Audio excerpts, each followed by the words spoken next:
You're listening to Weird Medicine with Dr. Steve on the Riotcast Network, riotcast.com. I need some suction in the carotid.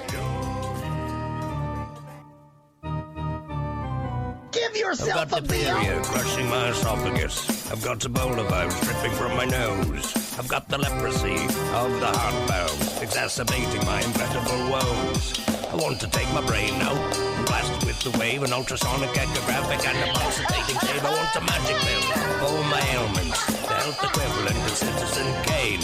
And if I don't get it now in the tablet, I think I'm doomed and I'll have to go insane.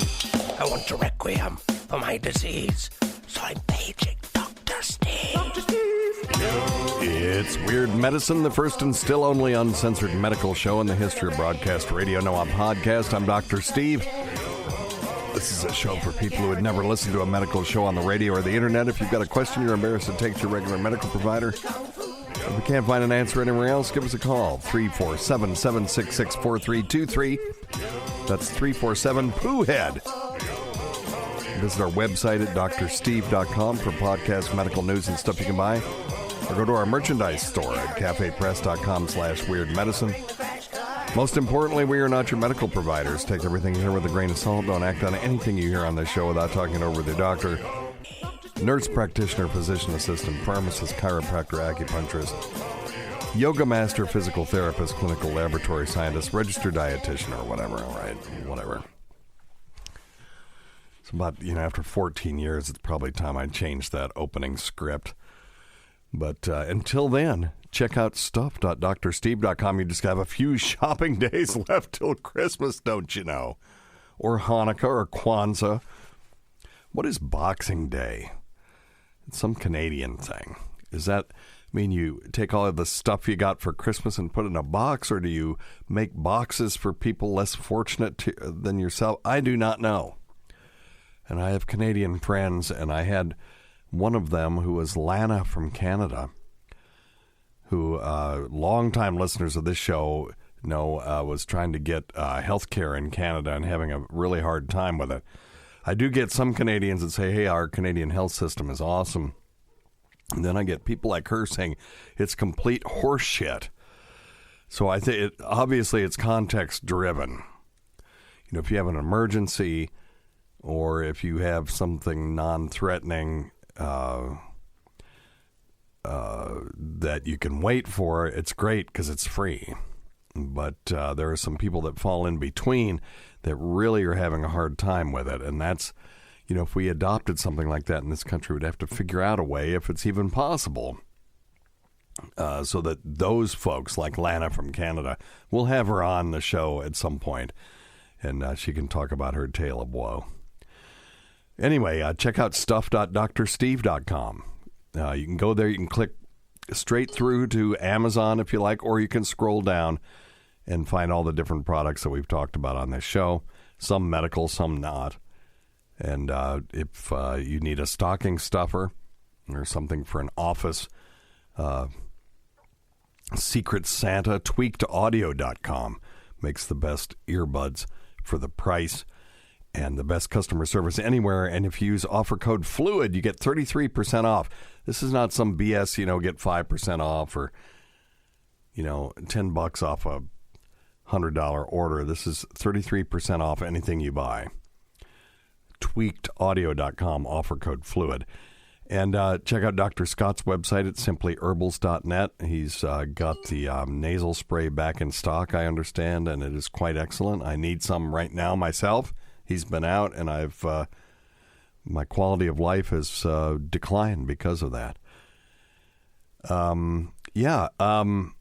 Also, I understand that the Noom link on my website at drsteve.com has been broken for several months, and I didn't realize it. So if you tried to sign up for Noom and it didn't take you straight there and you got an error message, I apologize. I don't know how it happened. I just transcribed the link incorrectly once. But go to Noom. I make it easy so you can just type it in. But if you want to click on the link, go to drsteve.com, and on every podcast, you can click Noom www.drsteve.com, and you can attain your ideal body weight with me. It's a psychology app, not a diet app. There's no points, and it's a 3-month program. I've stayed with it for a year now, but you don't have to. You can just do 3 months, and you can continue to use the app afterward. You get a counselor. You get weight tracking. You do some weight log or meal logging so that you have some accountability with your counselor, and you also have a group and a group counselor. So it's really a good deal. If you go to noom.drsteve.com, you get 20% off if you decide to do it, and you get 2 weeks free, so you can just try it out and see what you think. Tell them Dr. Steve sent you. And if you're lazy, as I am, go to freshly.drsteve.com. That's freshly.drsteve.com. They deliver fresh prepared meals that make eating right super easy. Use my link and get 6 dinners for $39 for 2 weeks. That's $20 off each week. Give it a try. Let me know what you think. Look, it ain't for everybody. I'm a lazy bastard. And I love to cook, but during the week, my kids now, they've got so much crap going on after school.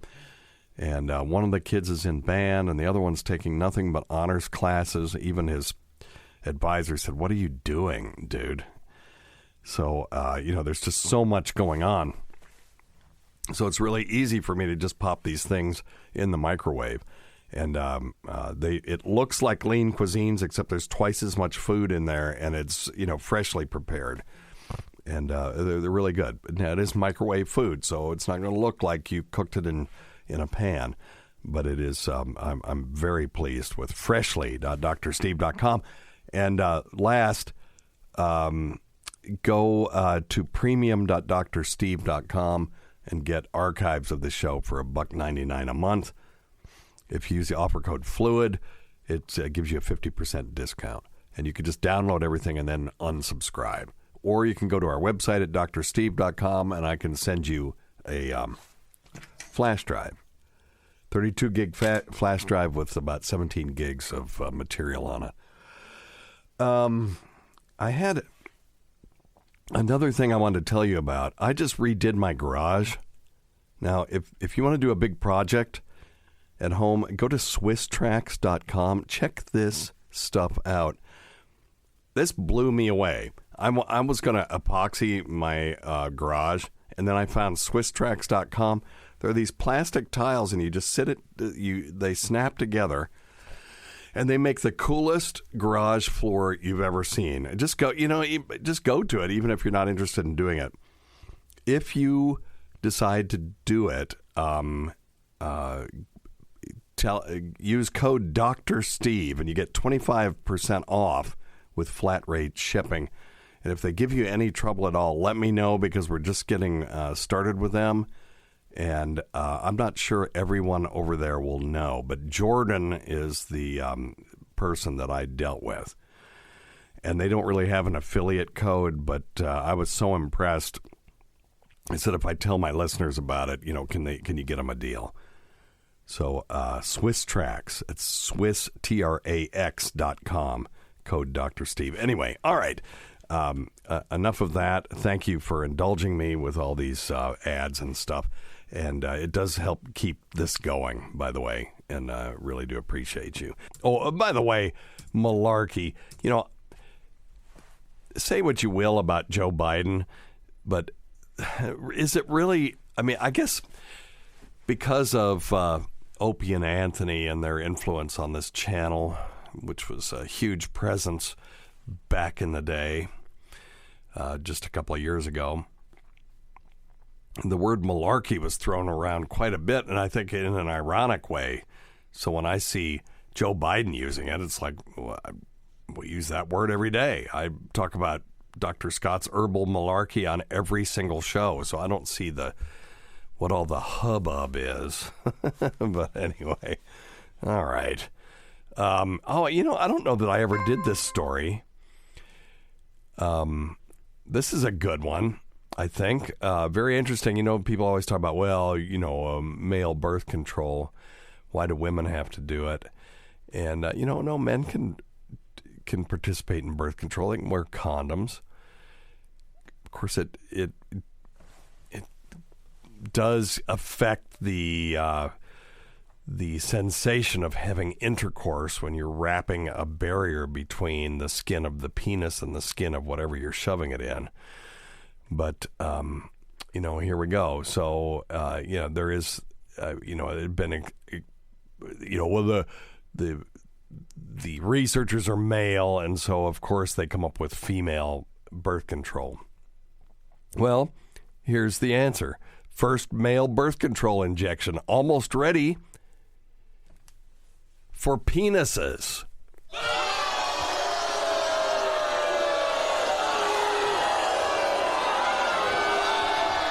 Yeah, okay. So, I mean, we would take a pill. When a woman uses a regular barrier like a cervical cap, for example, it doesn't really affect their ability to enjoy the act of intercourse. But wrapping a penis in latex or some of these other godforsaken materials that they make condoms out of now, to avoid latex allergy, does affect it. So, we would take a pill. Why? Is this just revenge? I don't know. That we have to, if we're going to have, equal representation in birth control, or men can take some control over this birth control thing, it has to be a shot in the nether regions. Well, let me read this article. Of course, this is from the New York Post, that really prestigious medical journal. But anyway, would men endure a shot in the groin to prevent pregnancy? Indian researchers think so. The Indian Council of Medical Research, a government-funded biomedical research agency, has successfully completed a clinical trial on an injectable male contraceptive, the Hindustan Times reported. The product is ready, with only regulatory approvals pending from the government. Dr. R.S. Sharma, senior scientist with the ICMR, told the local news outlet. The trials are over, including extended Phase 3 clinical trials, for which 303 candidates were recruited with a 97.3% success rate. No reported side effects other than having a needle stuck in your genitals, apparently. Product can safely be called the world's first male contraceptive. Well, no.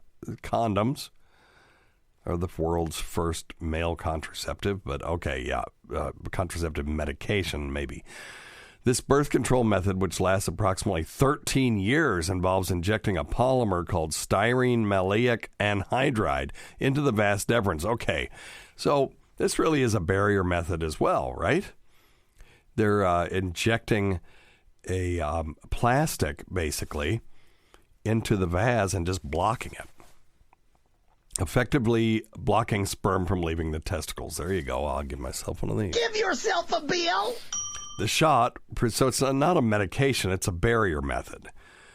The shot, preceded by a dose of local anesthesia, well, I would hope so, is designed to supplant traditional vasectomy. Yeah, so this is just basically a non-cutting vasectomy. And that's, well, that's not vasectomy, because ectomy means cutting something away. And vasotomy would be cutting a hole in a vase. And so, but this functions the same way, so that sperm cannot make it from the testicle out into the real world through the urethral meatus. Researchers in the U.S. have developed a similar contraceptive called Vasogel, which has not yet been brought to market. A male birth control pill also exists, although researchers anticipate it'll be about 10 years before the drug makes it to market, which will suck for them because you have only a certain amount of time that you can patent a drug. And let's just say it's 18 years. And you wait 16 years, and it's from the time it was first synthesized, I think. I think that's how that works, or it's first identified. So now the clock starts ticking. You've got 18 years.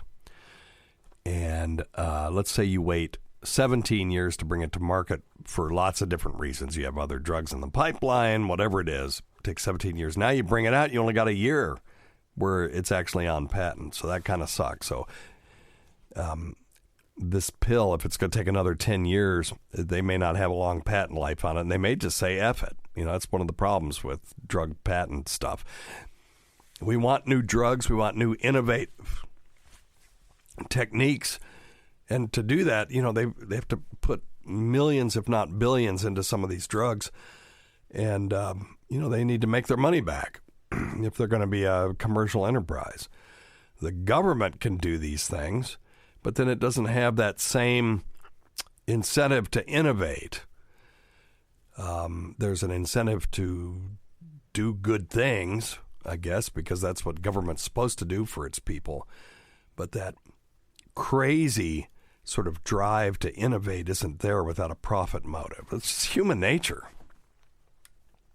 And so, love them or not, the pharmaceutical industry has brought us some of the greatest advances, and their motivation has been, hey, let's make money. The polymer, I don't see that as a bad thing. The polymer was developed by Professor S.K. Guha from the Indian Institute of Technology in 1970s. Insert your own Andrew Dice Clay joke. ICMR has been researching on it to turn a product for mass use since 1984, and the final product is ready after exhaustive trials. So there you go. So you may see this come to market, that you can have a urologist inject this polymer into your vas deferens. It's got to be done exactly right to get it inside that tube to block the tube. And then you'll have to beat off several times into a cup, let them look at it, make sure that no sperm are wiggling past this. And then apparently it breaks down after about 13 years, and then you can start having kids again. So, you'll have to stay vigilant. Unlike a vasectomy, usually by the time you do a vasectomy and they've cut chunks of your vas out and burned them and sewed them up and folded them in against each other and whatever technique they happen to be using, once you have a negative sperm count, you can mostly forget about it. Now, there have been some people that have just suddenly had a failure and they start having swimmers again. But with this, since this thing can break down after 13 years, probably every 5 years you'll need to beat off into a cup. And then do you catch it right when it happens? That's going to be a problem.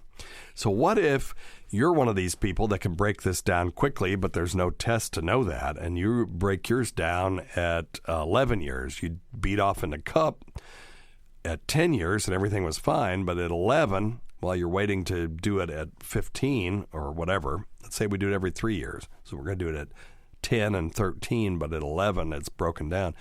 You can sire a kid. So you're always going to have that in the back of your head, unless you are, doing your own sperm counts, right before you have intercourse with somebody. It's a little bit, it's a little iffy. This will reduce, if you did this to everybody in a population, it would reduce their population, but it wouldn't bring it down to zero. And it's 97% effective. Yeah, in the first little bit, but then we need to see the curve. Is that curve a gradual curve back down to normal? In other words, you start at 97% effectiveness. Is it 98, 97, 96, 95 over the next bunch of years? You're in... at what rate does the risk of you siring a child start to rise? Or does it go 13 years and then boom, it drops from 99 back down to zero? That's unlikely in a natural process, but if that's how it works, then you can have intercourse, for probably 10 11 years before you have to start worrying about it. So it'll be interesting to see. All kinds of things out there. Let's try this one and see what we've got here. Oh, nicely done. I'm going to give you all some applause.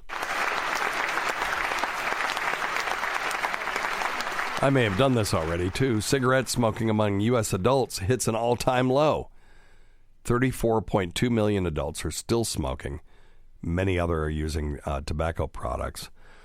It's reached an all-time low of 13.7% in 2018, a decline of approximately two-thirds in more than 50 years since the first Surgeon General's report warned of the health consequences of smoking. Yet new data released in today's Morbidity and Mortality Weekly report shows that nearly 1 in 7 U.S. adults still smoke cigarettes. Many use other tobacco products. The marked decline in cigarette smoking is the achievement of a consistent and coordinated effort by public health community and our many partners, which this show is one, said the CDC Director Robert R. Redfield, MD, yet our work is far from over. The health benefits of quitting smoking are significant. We're committed to educating Americans about the steps they can take to become tobacco-free. So yes, please, quit. I say that at the end of every show, check your stupid nuts for lumps. Quit smoking and get off your asses and get some exercise. Those are the big three for me.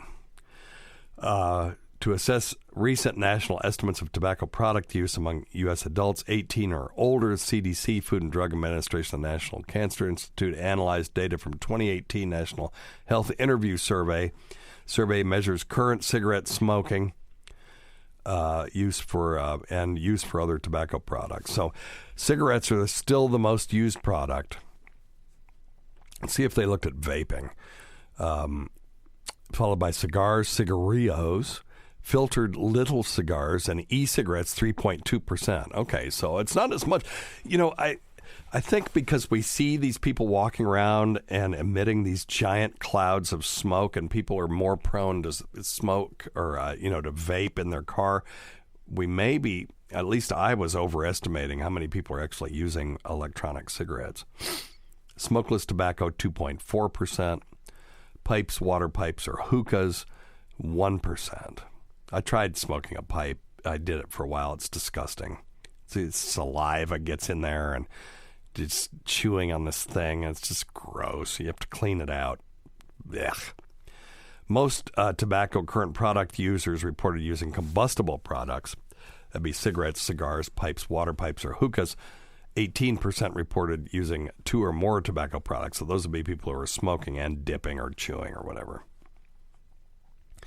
E-cigarette use among adults increased from 2.8 to 3.2%. So that's a 0.4%, but absolute increase, but the relative increase may be much higher than that. Let's ask Echo. Echo, what's 3.2 divided by 2.8? 3.2 divided by 2.8 is 1.1429. So, see, that's a 14% increase, but it's only a 0.4 absolute increase. A reversal from the decline observed among adults during 2014-2017. I wonder if after this crap that went down with e-cigarettes and the lung disease that looks now like they've nailed it down, it was probably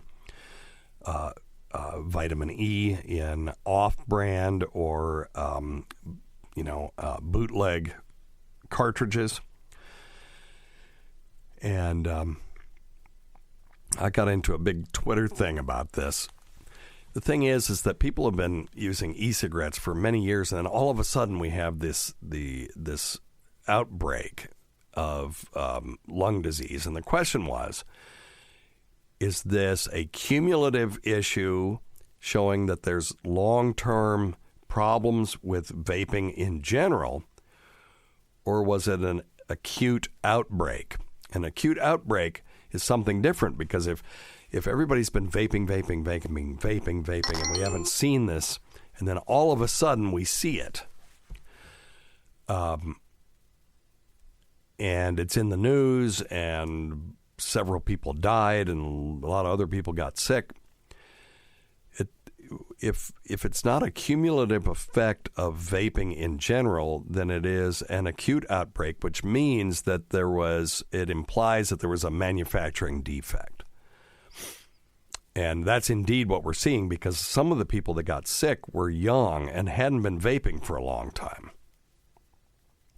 So it wasn't like these were all people that have been vaping for 10 years, and now we're starting to see these adverse effects kick in. It wasn't that at all. This was, the implication was that there was something had changed in the vaping environment. And indeed, that seems to be the case, that some people, I guess, vitamin E oil, cheap to buy, and you can just mix it in with the other things that you're making as sort of a filler. And that wasn't, you'd think, well, it's a vitamin, should be good for you. But nope, it was not good for the inside of the lining of the lungs. So the CDC, it took forever for them to nail this down. This really was just an epidemiologic problem. Epidemiology being the science of disease and how it spreads and where it comes from. So the first epidemiologist was this guy and I can't remember his name. Let me see if I can find what he did was he tracked down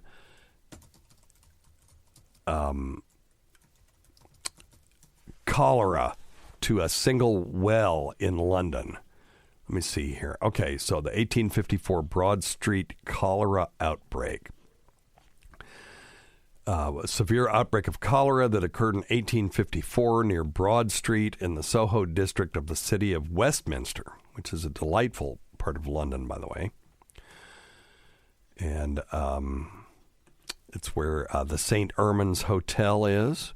And from the St. Ermin's Hotel, which I highly recommend, you can walk to Westminster Abbey, and you can walk to the bridge, and you can actually walk to the London Eye and the London Dungeon, and also if you go out of the hotel and take a right, walk around a couple of blocks, you can go to the Palace, which is quite awesome. So anyway, Buckingham Palace. And tour the Queen's Mews. London is a wonderful city to visit, by the way. Anyway, so this occurred during the 1846 to 1860 cholera pandemic that happened worldwide. The outbreak killed 616 people. Is best known for the physician John Snow. Oh, you know nothing, John Snow. His study of its causes and his hypothesis that germ-contaminated water was the source of cholera rather than particles in the air, which at that time was referred to as miasmata. And he was trying to debunk that theory. So really, John Snow was the world's first epidemiologist. The discovery came to influence public health and the construction of improved sanitation facilities, excellent, beginning in the mid-19th century. Later, the term focus of infection started to be used to describe sites such as the Broad Street pump, in which conditions are good for transmission of an infection. Snow's endeavor to find the cause of the transmission of cholera caused him to unknowingly create a double-blind experiment. This guy was awesome. George R.R. Martin picked the wrong name for somebody who doesn't know stuff. If you don't know what I'm talking about, go watch Game of Thrones. Today's episode is brought to you by Angie. Angie has made it easier than ever to connect with skilled professionals to get all your jobs and projects done well. Let me tell you, there's the version of it where you try to do something at home, and then there's a version of it where you have someone help you, you watch them do it the right way, and you go, thank God I didn't try to do that myself. I have fully done things around the home that I think look good, and then a bang in the night, and I wake up to a shelf collapsing, a painting falling off the wall. I've seen it all go south. I own a home, and I can tell you, I know how much work it can take. Whether it's everyday maintenance and repairs or making dream projects a reality, it can be hard just to know where to start. But now all you need to do is Angie that and find a skilled local pro who will deliver the quality and expertise you need. Whatever your home project, big or small, indoor or outdoor, you can Angie that and connect with skilled professionals to get the project done well. Right now, one of my wish lists is I want a bike for my condo in Milwaukee, and I would love to rig it up on a pulley in the ceiling because I have one of those like lofted ceilings, but I'm so scared to try that on my own. Angie has 20 years of home experience, and they've combined it with new tools to simplify the whole process. Bring them your project online or with the Angie app. Answer a few questions and Angie can handle the rest from start to finish, or help you compare quotes from multiple pros and connect instantly, which means you can take care of any home project in just a few taps. Because when it comes to getting the most out of your home, you can do this when you Angie that. Download the free Angie mobile app today or visit Angie.com. That's ANGI.com. Yeah, let's... So, preceding the 1854 Broad Street cholera outbreak, physicians and scientists held two competing theories on the causes of cholera in the human body, the miasma theory and germ theory. The London medical community debated between these causes the persistent cholera outbreaks in the city. The cholera-causing bacterium Vibrio cholerae was isolated in 1854, but the finding did not become well-known and accepted until decades later. Boy, it was really tough back then. People just had opinions, and they stuck with them. Oh, so different than today, right? Yeah, people are really easy these days to convince using scientific evidence that their position is incorrect. The miasma theory. Miasma theorists concluded that cholera was caused by particles in the air, or miasmata, which arose from decomposing matter or other dirty organic sources. At least then, yeah, okay, so clean up dead bodies and stuff. That's good. Miasma particles were thought to travel through the air and infect individuals and thus cause cholera. So they had two competing hypotheses. When you have that, you test them. That's the easiest way to do it. Let's see what kind of testing they did. Dr. William Farr, the commissioner for the 1851 London census, and a member of the General Registrar's Office, believed that miasma arose from the soil surrounding the River Thames. It contained decaying organic matter which contained miasmatic particles and was released into the London air. Miasma theorists believed in cleansing and scouring rather than through purer scientific approach of microbiology. So this is what you do.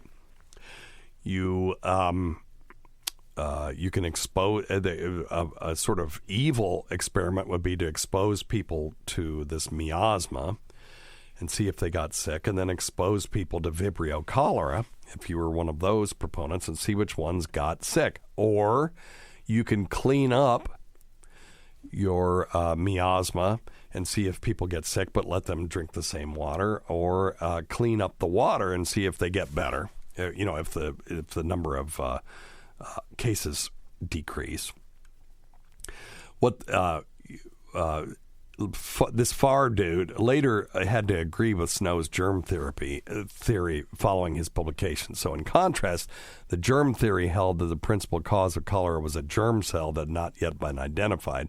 This was the problem with HIV as well. I remember there were people that said, there's no way a virus could cause HIV or AIDS. We didn't have HIV at the time. But they were looking for a particle. Same thing with hepatitis C. Hepatitis C was called hepatitis non-A, non-B because it wasn't hepatitis A and it wasn't hepatitis B, but they didn't know what the hell it was. It took quite some time to find the actual virus that caused hepatitis C. Snow theorized that this unknown germ was transmitted from person to person by individuals ingesting water. John Simon, a pathologist and the lead medical officer for the London labeled Snow's germ therapy as peculiar. Yeah, you dumb bastard. This doctrine, this is an excerpt from John Simon. The doctrine is that cholera propagates itself by a morbid matter, which passing from one patient in his evacuations is accidentally swallowed by other persons. Yeah, it's called fecal oral transmission, genius. As a pollution of food or water, that an increase of the swallowed germ of the disease takes place in the interior of the stomach and the bowels, giving rise to the essential actions of cholera.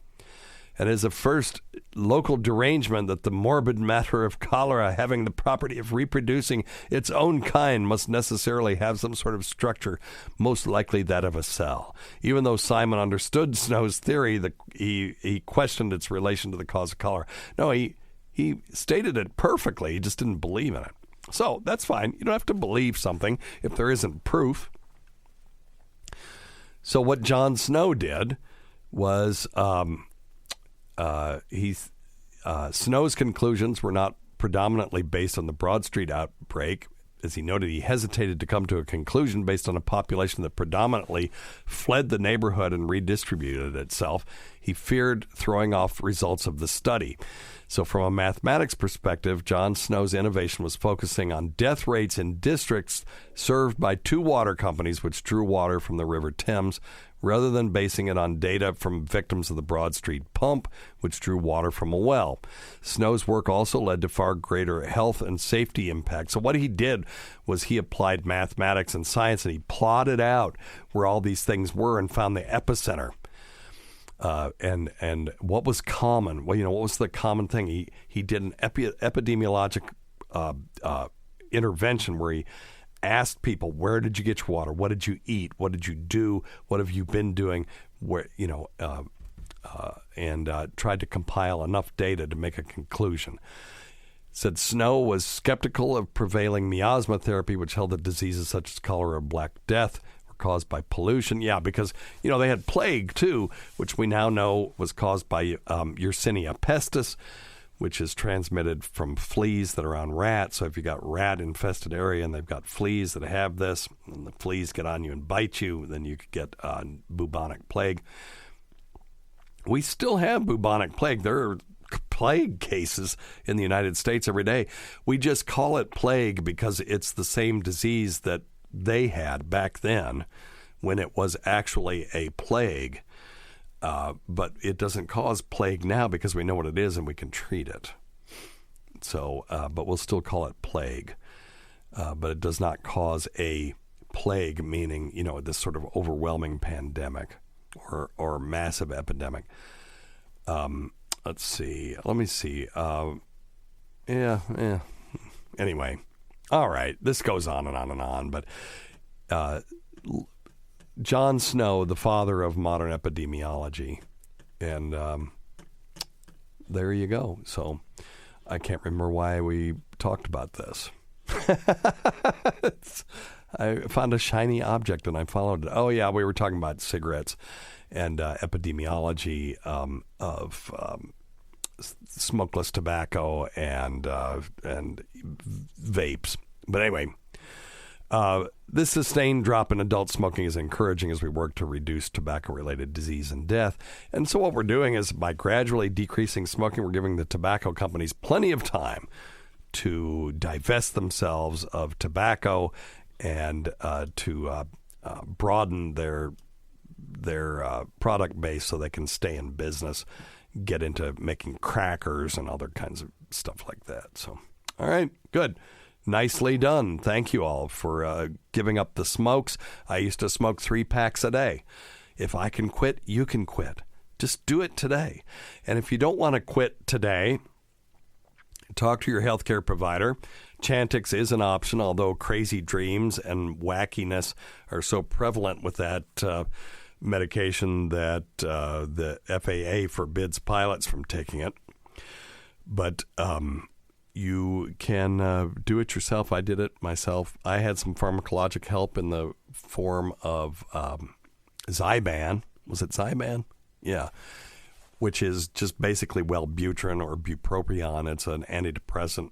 Works on a different mechanism than regular antidepressants, and it does help to suppress that addiction. That addiction response. And the thing I liked about it was I just felt like I was taking something. I think I got a significant placebo effect out of it. And so I laid them down. I started taking the Wellbutrin. But a week later, I laid them down and I never went back. And I had tried to quit at least dozens of times. Studies have shown the more times you try to quit, the more likely it is you'll be successful to quit. So if you tried it once and failed, it's not a failure. You were just practicing. Just try it again. And I would get 6 weeks in, and then my wife would piss me off. And I go, well, by God, I'm just going to smoke a cigarette. I'll show her. Well, I wasn't showing anybody. It was the lizard part of my brain that controls addiction saying, no, you need to smoke, and any excuse. So 6 weeks, you're vulnerable. 6 months, you're vulnerable. And, 3 years, you're also vulnerable. At any time, particularly at 6 months, you go, well, I've got this thing beat. I could just have one. You can't. Yeah, let me just have one cigarette. I've got it beat. I could just have a cigarette. You can't. If you have one, now it's all of a sudden it's okay, and then you're smoking again. I still have nightmares after 20 plus years of quitting smoking that where I smoke a whole pack of cigarettes in this dream, and I'll think, well, wait a minute, I forgot. Oh, geez, I don't smoke anymore. And now I feel like I'm addicted to cigarettes again, and I wake up in kind of a cold sweat going, thank God I didn't actually do that. The craving, I never crave cigarettes anymore. I still like the smell of a fresh cigarette. It's just years of ingrained habit of smelling them. I despise the smell of old cigarettes, though, and I can't believe I used to smell that way and allowed myself to smell that way. So if you quit today, you can immediately look at all those idiots out in the cold outside smoking because they can't smoke inside anymore and say, what a bunch of idiots, and feel superior to them. That's one benefit. You can feel superior the next day. All right? Okay. Quit smoking. All right. Let's take some questions. You ready to take some questions? Hi, Dr. Steve. It's Luke from London, England. I was hoping you could do a recap on the one-page baby manual. It's been a while since you mentioned it on the air, and me and my partner are due to have a baby, a boy, on the 22nd of December. It'll be our first baby, and we'd really like to get him to sleep through the night as soon as possible. If you could go through it, that'd be great. Love the show. Keep up the good work. Thanks. Yeah, man. Thank you. The one-page baby manual. Yes, I haven't mentioned that in quite some time. You can go to drsteve.com or weirdmedicine.com, I think, or weirdmedicine.net. Now I'm confused. Is it weirdmedicine.com? Weirdmedicine.com. Just in case I decide to sell drsteve.com. So I keep hoping that some Dr. Steve will become famous so I could sell them that domain. Yeah, weirdmedicine.com will work. And then if you go there, there's a little box in the upper right corner that says resources.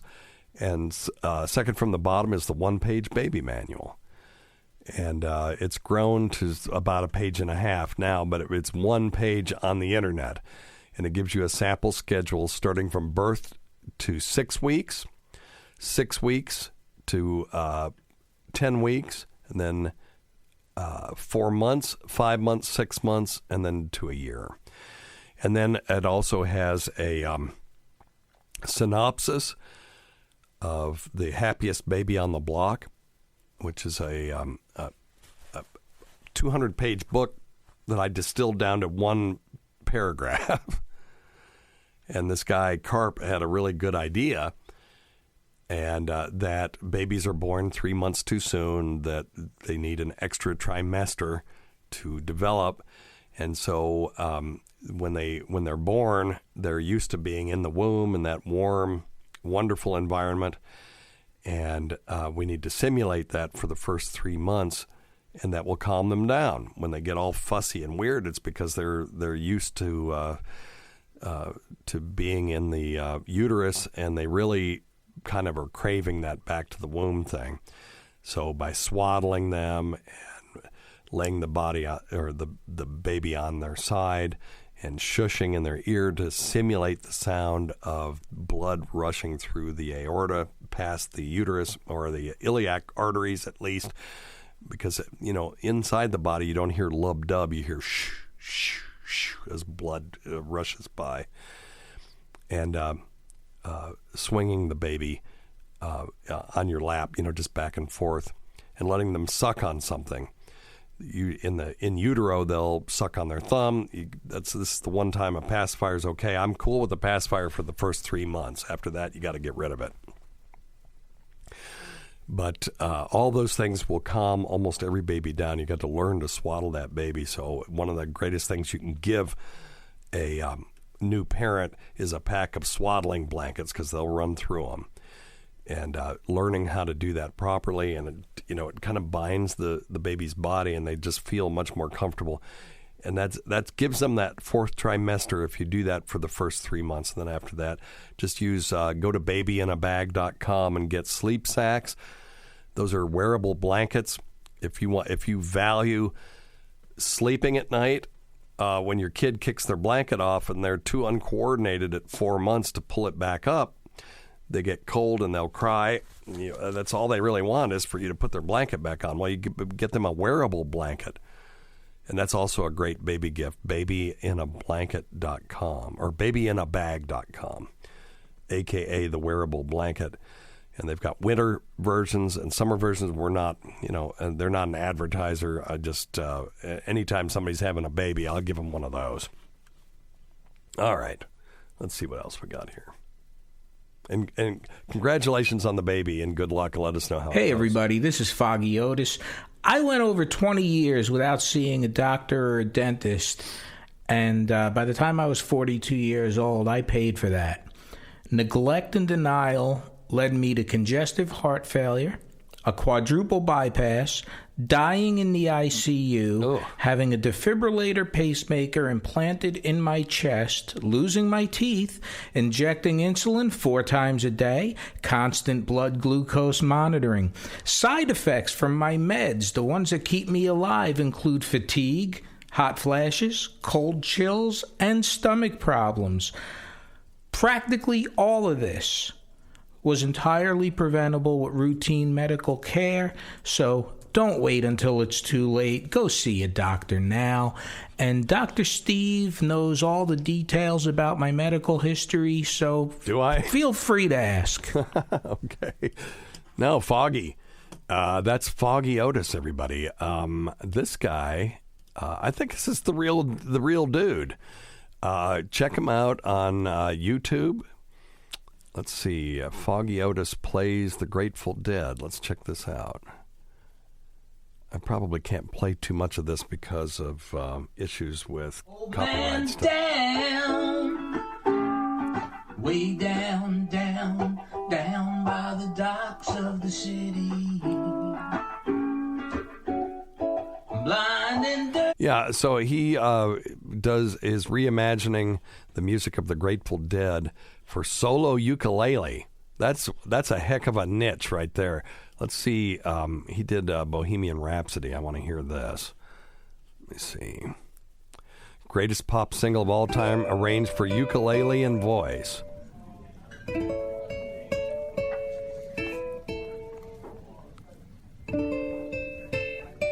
It is. That's it.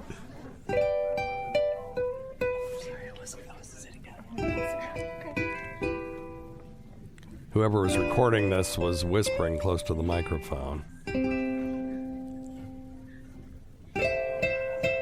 That's pretty cool. Let's jump ahead. Check this out. Go Foggy Otis. It's just Foggy Otis, Bohemian Rhapsody. Too late. My time has come. Send shivers down my spine. That's pretty cool, actually. I kind of like this. Let me jump ahead to the quote unquote good part.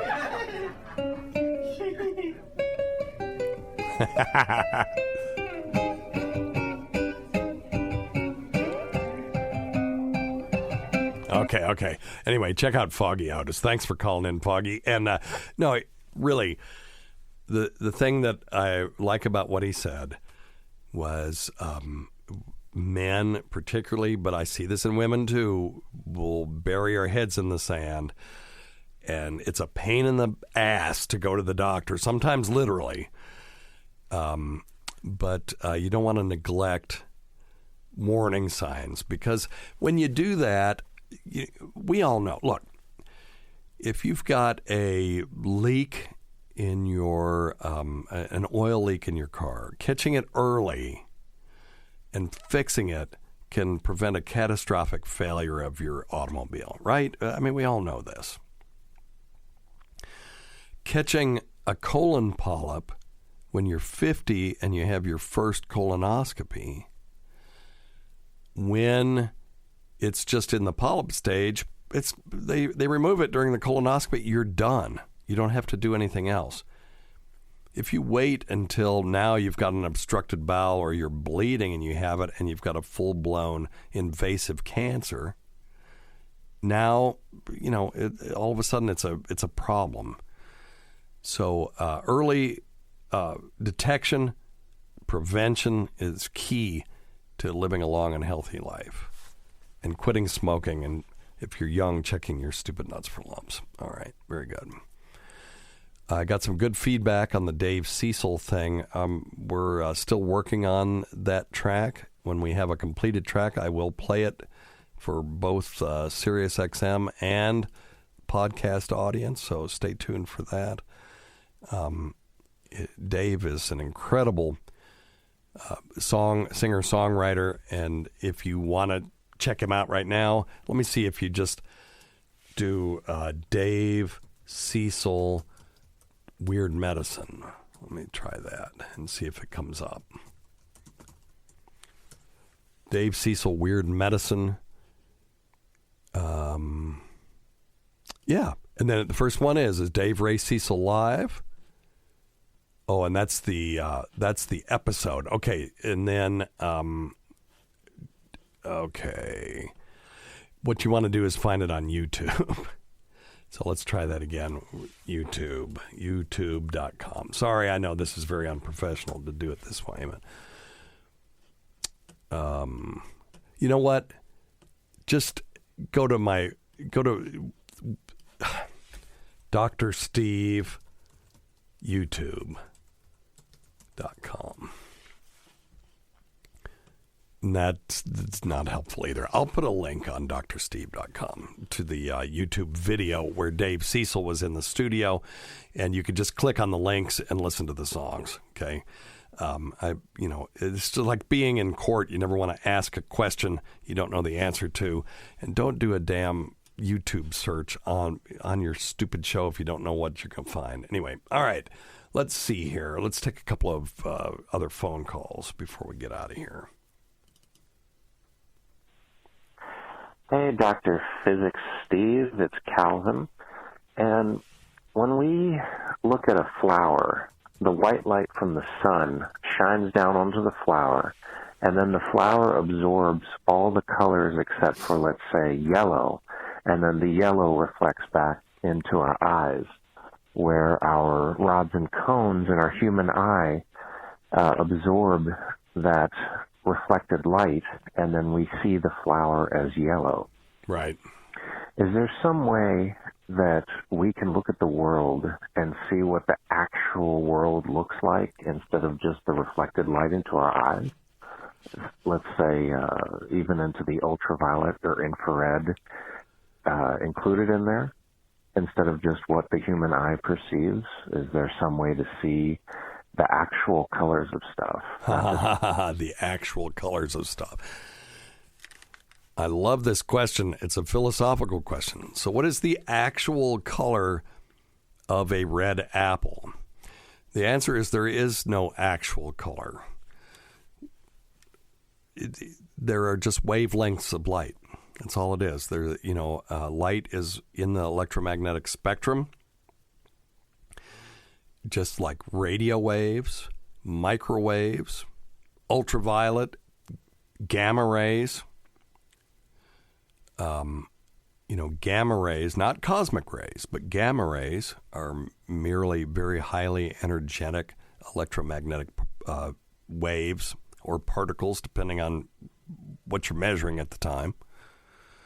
Therefore, they're all the same. They're on a continuum. So if you start at a ham radio frequency could be at 160 meters. It could be 100 or 40 meters. It could be 40 meters long. Whereas a light wave is measured in angstroms. So, which is, nanometers. And the higher the frequency, the more energetic the wave is.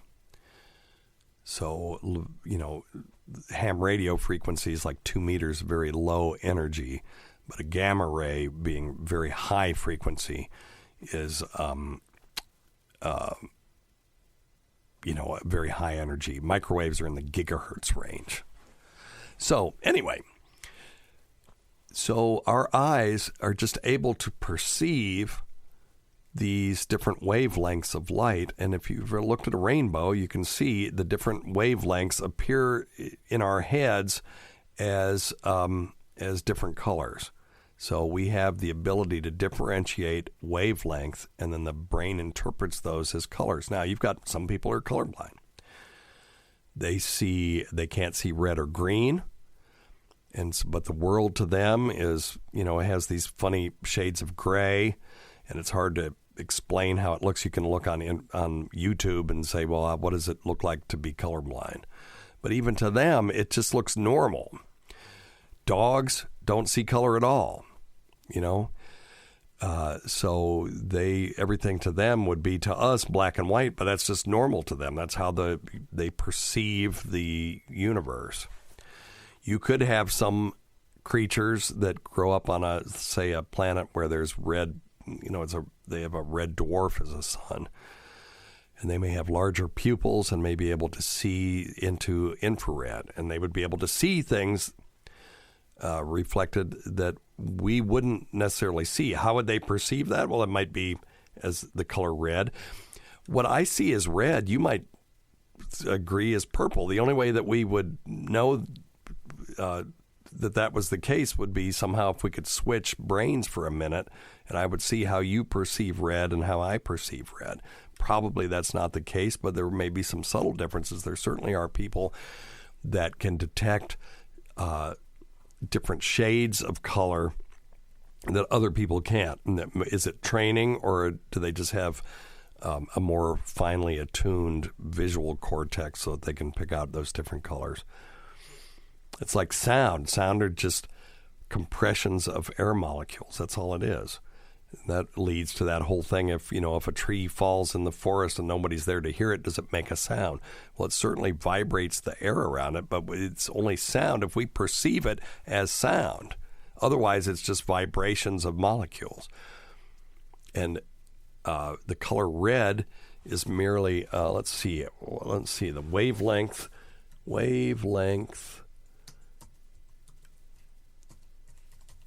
of red light. See, I could have asked Echo that, but so the wavelength of red light is 680 nanometers. So that if you have an electromagnetic wave that hits your retina and it's 680 nanometers, it will stimulate the cells in the back of the retina that respond to 680 nanometers, and that tells the brain that that's red light. And, look at a rainbow, and next time you look at one, you can think about how all those different colors are stimulating different receptors in your eye and are being perceived as those colors. So there is no reality other than our perception. There are waves and there are particles, and, even the particles that we experience are just perturbations of fields that permeate the whole universe. There's an electron field, there's up quark field. All these different fields interact, and when they interact, we perceive those as particles, and those particles interact with each other, and that creates the natural world around us. So, the reality around you depends purely on your perspective and your perception of same, which is pretty damn cool when you think about it. So enough pot talk. I'm recording this at 8 in the morning, so not a great time for pot talk, but I'd love more pot talk questions. Love to talk about this stuff. Well, let's take another one. Let's see what we got here. Dr. Steve, I've got a question about blue balls. I was wondering why it hurts so bad. Sometimes in the morning I'll kiss my girlfriend goodbye and I'll get the old half crank in my pants, and my balls, ache. Nothing like, when I was a teenager, but is there any mechanism why that hurts so much? Yeah, so, I mean, if you're cranking your nuts, they hurt because they're on the outside and they're supposed to be on the inside. I mean, really, nuts are just ovaries that produce sperm instead of eggs. And they need to be about 3 degrees below body temperature for whatever reason. So they got to hang outside the body, and they're organs, and they need to be inside the body. And so when you hit them on something, you have this visceral pain, and it's a different kind of pain. We all know that. Men who have gotten kicked in the nuts causes sort of emesis feeling or nausea, and it's just sort of a deep, horrible pain. But blue balls is a different thing altogether. That's prostatic congestion. So congestion of the prostate is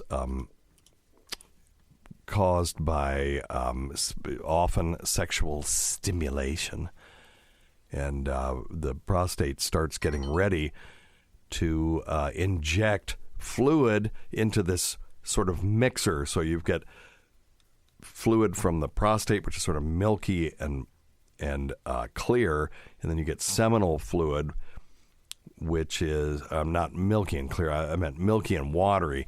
And then you have seminal fluid, which is a little more gel-like. And then that mixes with the 2% of the sperm that comes from the vas deferens, and you put it through this sort of blender, and when it comes out as semen. And so the prostate is gearing up for that when you get a little sexual stimulation. And, there's fluid will just be generated in that area. Capillaries open up, and hyperfiltrated water and other proteins cross from the bloodstream into the prostate and sort of fill it up. And then you don't do anything with it. You don't ejaculate, and that prostatic congestion that we feel, we perceive it as what we call blue balls, which is just sort of an achy feeling.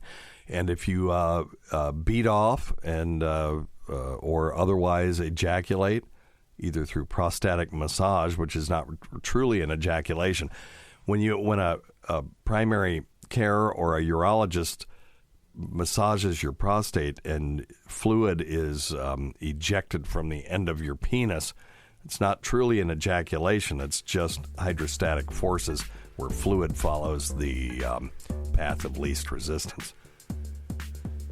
But a true ejaculation, where you have contraction of the pelvic muscles and that sort of rhythmic thing and that feeling of emptying out, and then you get that pleasurable feeling, that will relieve the symptoms of blue balls. If you just do nothing, the symptoms of blue balls will also go away pretty quickly. But anyway, thanks always go to our listeners whose voicemail and topic ideas make this job very easy. We can't forget Rob Sprance, Bob Kelly, Greg Hughes, Anthony Cumia, Jim Norton, Travis Tepp, Lewis Johnson, Paul Ofcharsky, Eric Nagel, Roland Campos, Sam Roberts, Pat Duffy, Dennis Falcone, Ron Bennington, and Fez Wally, whose early support of this show has never gone unappreciated. Big shout out to Rob Bartlett, who was awesome on Compound Media this week. And I always love seeing that guy. What a great guy he is. Check him out at the Robio, ROBIO, THEROBIO on Twitter. Listen to our SiriusXM show on Faction Talk channel, SiriusXM channel 103, Saturdays at 8 p.m. Eastern, Sunday at 5 p.m. Eastern, on demand, and other time at Jim McClure's pleasure.